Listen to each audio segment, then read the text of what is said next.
At the beginning of the 20th century, most of America's wildlife was on the verge of extinction. The passenger pigeon, which once filled the skies, was extinct thanks to commercial hunting. Waterfowl did not escape the decimation. The buffalo, elk, pronghorn antelope, white-tailed deer, black bear and grizzly bear, wild turkeys were among many animals that had disappeared throughout most of the range because of the value of their head or hide.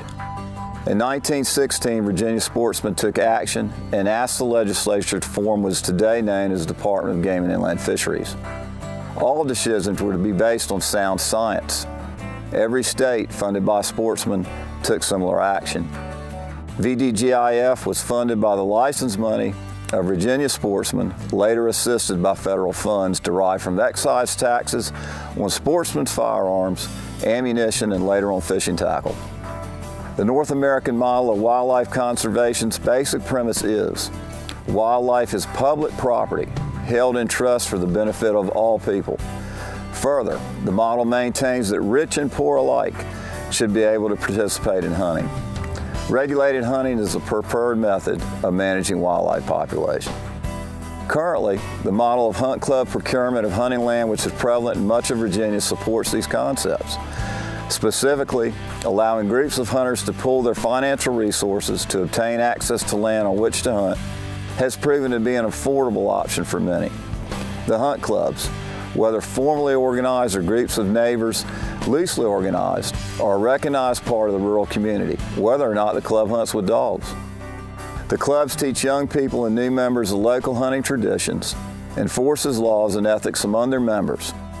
Traditional hunting methods have been the backbone of Virginia wildlife management.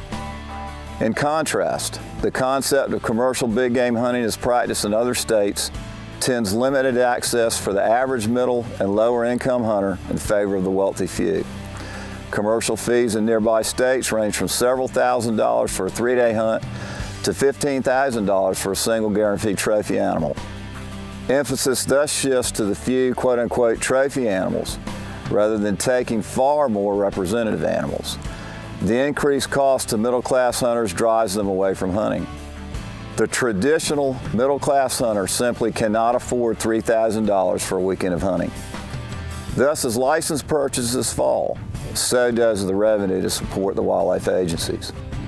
The debate as to whether big game commercial hunting should be legal actually comes down to who will have access to Virginia's resources: full-time tax-paying residents or rich, often non-resident consumers who have no connection to the community. We feel traditional hunting works for all Virginians, allowing affordable access to all and ensuring protection for wildlife.